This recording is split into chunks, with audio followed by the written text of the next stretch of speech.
Hello, and welcome to Project Xutone. For as far back as I can remember, I've had an interest in speculative evolution, so I would like to throw my hat into the ring with my own specevo project. For this first part of many, we will be exploring the planet itself and the abiotic factors that will shape the course of evolution on Xutone, as well as the earliest organisms that arose on Xutone. Karos is Xutone's sun, the source of heat, light, and life for Xutone and its sibling planets. For the most part, they will be irrelevant, so we will not talk about them. But there is a gas giant named Phenos orbiting further out. Gas giants are the unsung heroes of their solar system, their immense gravity shielding the inner world from asteroid impacts and provide tidal forces to warm up their moons. For the example of how gas giants improve the habitability of our solar systems, look no further than Jupiter. As of the writing of this video script, we only know of life on Earth, so Earth and the solar system are the only models we have. Jupiter's gravity pulls asteroids from the inner planets like Earth and creates tidal forces which ions and volcanoes and Europa's potentially inhabited subsurface ocean owe their existence to. But this isn't about Phenos, it's about Karos. Karos is a K-class star, so it is smaller, dimmer, but longer lived than the Sun. It is a mass of 0.8 solar masses, a luminosity of 0.458 solar luminosities, a radius of 0.894 solar radii, the surface temperature of 4,495 Kelvin. Thus, its peak wavelength will be 645 nanometers per red. Yes, this will result in another planet in a specevo set that has red planets, but don't worry, I plan on spicing it up a bit. Karos has a lifespan of roughly 17.5 billion years. The inner edge of its habitable zone is 0.645 AU, and the outer edge of its habitable zone 0.930 AU. Karos' frost line of a minimum star volatile like water to volume to orbit to solid grade is thus accreted to planetesimal, resulting in the creation of gas and ice giants is 0.325 AU. The closest planet to Karos would be Zarn, orbiting at the mere 0.17 AU. A year there lasts for 36.2 Earth days. Its surface temperature is roughly 508 Kelvin, far too hot for water. With it, life is complete lack of atmosphere due to its low gravity. Proximity to Karos also prevents life from arising there. Crota is a second planet in the Karos system, orbiting at 0.34 AU, with its years lasting approximately 0.28 times as long as a year on Earth.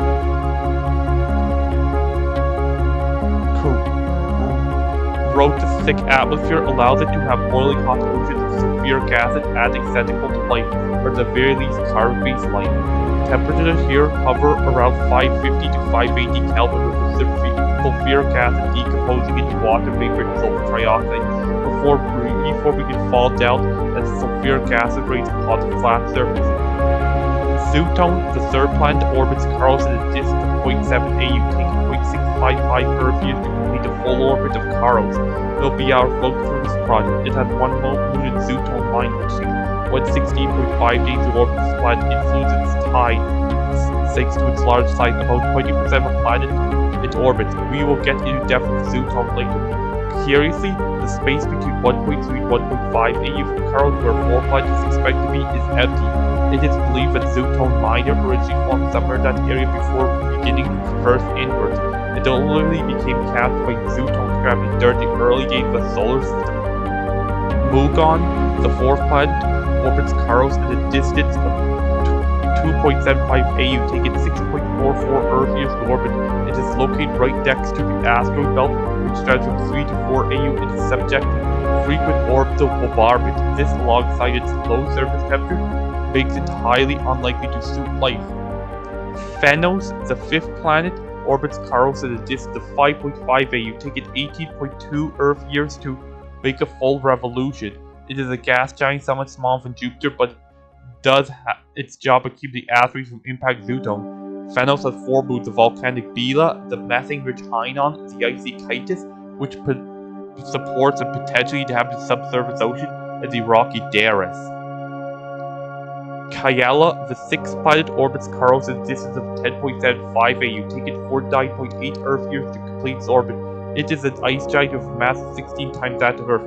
Kayala has 3 moons of cryovolcanic Volfer, north with a surface made of black rock, and Scar, a moon with many deep fissures. Last but not least is Picos, a dwarf planet that orbits Caros at a distance of 21.5 AU. Taking 141 Earth years to complete its orbit, it has a vast 60% of that of Earth, and the surface temperature of 43 Kelvin, with its atmosphere having forces on the dwarf planet itself. However, its core has trace radioactivity which may support life, even if microbial. Anyways, back to Xutone. Xutone is an Earth-like world with a mass of 0.5 Earth mass, a radius of 0.825 Earth radii, a surface gravity of 0.726 G, and escape velocity of 8.58 kilometers per second. Its lower gravity will affect the direction in which life will evolve, but it's enough to hold on to an atmosphere for billions of years. When viewed from Xutone, Caros' angular size is 20.42, so it will be significantly smaller than the Sun and the Moon when viewed from Earth. As a result of Caros' longer peak wavelength, the skies of Xutone would take a pale turquoise shade, different from the blue of Earth's skies. Xutone's temperature is roughly 282 Kelvin, with an atmosphere optimal depth of 0.78, which is somewhat colder than Earth, and its solar flux is 0.93% of Earth's. 140 billion years after Xutone first formed, its crust cooled down, and the surface temperature dropped to the point where the water vapor content of its atmosphere was able to fall down and rain, filling the ocean within 10 million years. Once Xutone's oceans formed, it was left with 5 continents: Taurus, Oki, Aurine, Astis, and Rock, which formed a supercontinent around the time complex life arose, Pan-Xutonia. Pan-Xutonia will remain for another 100 million years before beginning to break up into 2 separate supercontinents. Coquitas formed of Taurus, Oki, and Astis to the west, and Aurine formed of Aurine and Rock to the east. Anyways, the land will remain uninhabited for a long, long time. What we need to focus on is what's happening deep in the oceans. What is known is that life forms of an unstable mixture of chemicals and concentrated around hydrothermal vents located deep under Xutone's ocean. Within 300 million years of a formation of the oceans, or 50 million years of a formation of a planet, the first ancestor of all life on Xutone appeared in the form of microbial mats. These mats fed upon chemicals such as hydrogen sulfide and carbon dioxide throughout the water column, producing glucose to use as energy, break it down into ethane and carbon dioxide. These mats spread until the entire surface of the seabed was covered in a hard, slimy film, and microbes flowed freely in the water, feeding on dissolved nutrients at each other. However, entering the upper reaches of Xutone's oceans had its own unique problem. When the sun rose, it released harmful radiation in the water, because mostly its peak wavelengths of red light, which ultraviolet and shorter wavelengths radiation for good measure. The lack of oxygen with its ozone posed its own risk. But it would be foolish to assume that life, especially microbial life, would not find a way to work around these conditions. Certain clades of microbes evolved the ability to produce pigment that reflects and absorbs sunlight, neutralizing its destructive properties. Heck, even turning some of it from something dangerous into something useful. Thus marked the dawn of photosynthesis, which used sunlight to power reactions that would convert carbon dioxide into water and glucose to oxygen. 2 dominant clades of microbes pioneered photosynthesis: the microbidophytes, little red plants, and the protocyanophytes, early cyan plants. The microbidophytes use phytorectin, while cyanophytes use chlorophyllite. This gave differentiation, while the microbidophytes reflected Caros' peak wavelength. They absorbed plentiful blue light, which could penetrate further into the water column. Meanwhile, the protocyanophytes were able to make it by absorbing the red light of Caros' peak wavelength, which reflected more dangerous short wavelength radiation. The genesis of photosynthesis caused the entire pattern of the ocean to turn blue-green and start introducing oxygen to the atmosphere of the water column. When oxygen interacts with ultraviolet radiation, it forms ozone. It was long after the dawn of first photosynthetic organisms until the ozone layer began to form. The ozone layer absorbed harmful UV radiation, allowed microorganisms to more readily colonize the photic zone of Xutone without being fried. However, oxygen is toxic and highly reactive, and it ends up poisoning more and more zooplankton primordial ecosystem. There still was a lot of atmospheric carbon dioxide levels. More and more oxygen was produced, and carbon dioxide levels fell in the planet. For the first time in history, ice caps started to control these ice caps reflected sunlight back into space caused a positive heat vacuum, but cooled the planet even further and causing ice caps to expand further. At the height of a crisis, only water within 20 degrees of latitude from the equator remained liquid all year round. However, life was able to bounce back safely again to mitochondria due to cellular respiration.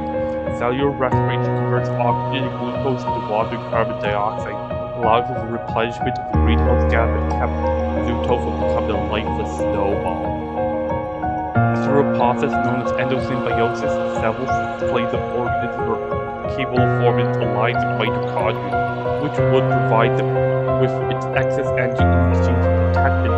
This, alongside the evolution of a cell nucleus, can provide protection to DNA from reactive oxygen and harmful radiation to set the stage for the advent of multicellular life. Thanks to advances such as endosymbiosis, atmospheric oxygen, and the development of cell nuclei, the stage was set for the first microcellular organism. The first multicellular organism on Xutone appeared 3.5 billion years after planet formation. It was known as zygocellulae, or fused cells. Each zygocellulae could grow anywhere from 30 to 200 micrometers across. Each individual cell used its cilia to hold on to its neighbors. Each individual cell was 10 to 30 micrometers across, and each zygocellulae was formed from 2 to 5 layers of cells. Each cell served identical purpose as the organism drifted along the current. Be that nutrients and unicellular organisms use 3 cilia to adjust the zygocellulae course ever so slightly and reproducing via binary fission. The appearance of the first zygocellulae marked the beginning of an era for Xutone, the Primocene. The Primocene will last for just 75 million years, beginning with the establishment of multicellular life and with the destruction of the microbial mass that supported Xutone's first ecosystems. The planet's first mass extinction since the advent of multicellular life. The Primocene is comparable to Earth's Ediacaran. The advent of zygocellular could coincide with the evolution of another early plate, septum plumates. Septum plumates are somewhat similar to photoplastic animals like plastic photosynthesites, protocyanobites, develop with their cells, while like animals that use their periards to capture and consume nutrients. Septum plumates will reproduce asexually, as a severed arm will eventually grow into a new septum plumate. They can shed their arm to escape danger or section, as they complete male and female gametes. Their valve-seed gametes float along the water column until a male gamete and a female gamete combine. Around that same time period, the microruvidophytes established multicellular clade, Clebophyta. Due to microruvidophytes being doing better water, they formed colonies that grew on the microbial mass as amorphous lumps. Each Clebophyte would grow a tall stalk and release its gametes from a water column 3 times per year. While that stalk stood, the Clebophyte would get more light with it, more nutrients. Thus, later Clebophyte species evolved to have a stalk permanently. Clebophytes could also reproduce asexually, so the rudders that they otherwise used to shed their holds on the seabed, even in turbulent waters.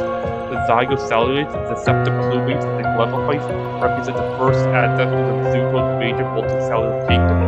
Now we will see how we speciated to fill the niches of the Primocene. The effective maximum size of the zygocellulates was balanced by 3 factors: effective nutrient transport, failing at distances greater than 100 micrometers, a square cube law, and the passivity of their lifestyle. The square cube law states that for every 2-fold increase in an object's length, there is a 4-fold increase in its surface area and 8-fold increase in its volume. However, all mass scaled with volume energy requisites did exactly. Kleiber's law states that an organism based on the metabolic rate is proportional to its mass raised to the power 3/4. Thus, while a zygocellulate of 60 micrometers in diameter would have 4 times the area and 8 times the mass of a zygocellulate of 30 micrometers in diameter, it will need roughly 4.76 times the Cmglee as a smaller zygocellular. This means that the larger zygocellular speed is only 84% as efficient as the smaller zygocellular. Thus, in order to get larger, a nucleated zygocellular form appeared 10 billion years after the formation of a planet, Rugosasoma. Rugososomes get their name from their wrinkly bodies, which increase their surface area and thus their feeding ability. These wrinkles also work with force water through narrow channels, acting as force multipliers, allow the currents to carry them more effectively. This allows for rugososomes to specialize in reaching greater body sizes. Around the same time period as the rise of rugososomes, branch of septum plumates also evolve for large body sizes. Ramosa plumates are named so for how their arms branch off into 3 feathery appendages each, dramatically increase their area for feeding photosynthesis. It is inaccurate to say that evolution as games upgrades is more or less a set of trade-offs, with whatever trade-off is the most effective in the current context being the one that sticks. The Ramosa plumates' long arms made reproduction difficult as gametes end up getting entangled in the parent's arms and consumed. However, the fact that active predation was yet to evolve on Xutone allowed for the loss of reproductive efficiency in Ramosa plumates to be not as much as a deal as it would be in future eras.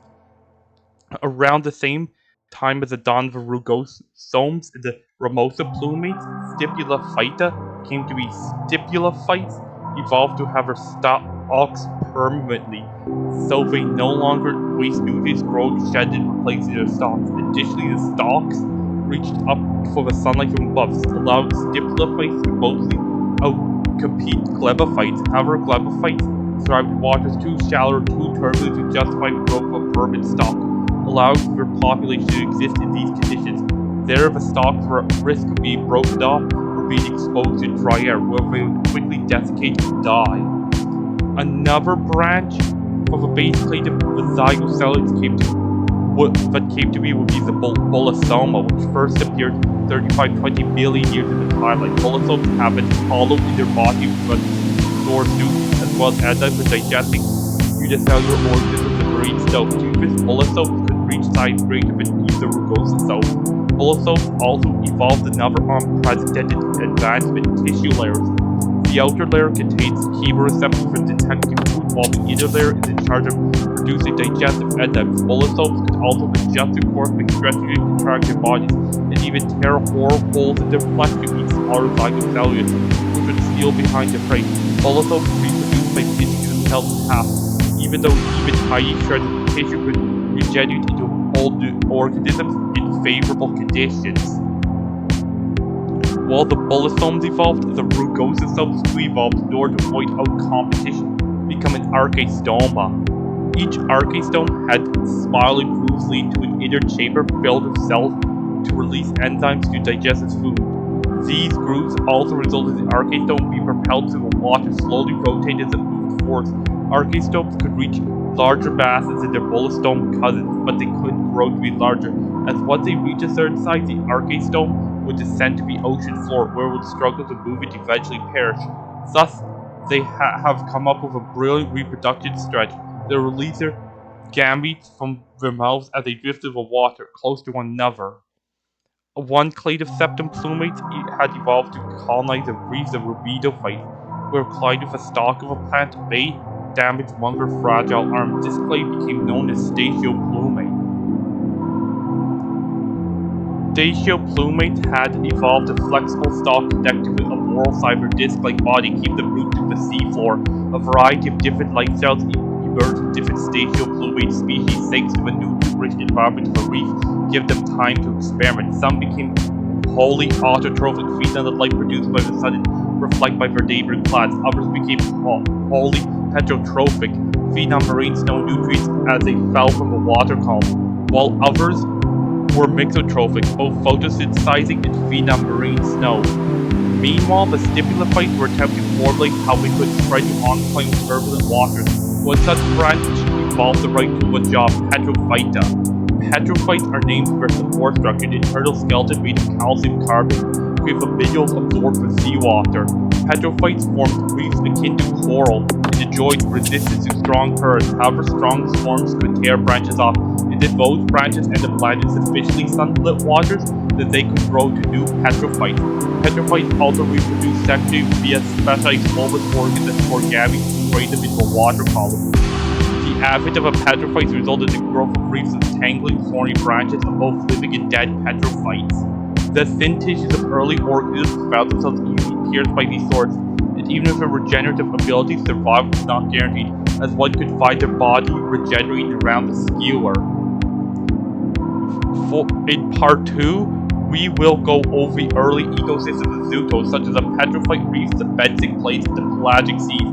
We will see the establishment of new plates, and perhaps we may get to the advent of active predation. That concludes the first part on the evolution and development of life on Xutone. This takes us roughly 35-20 million years into the planet's timeline. Thank you so much for watching this video. Please remember to like, subscribe, and share for more similar content. Every view counts, and if it gets popular enough, I will continue the series. Tyson out.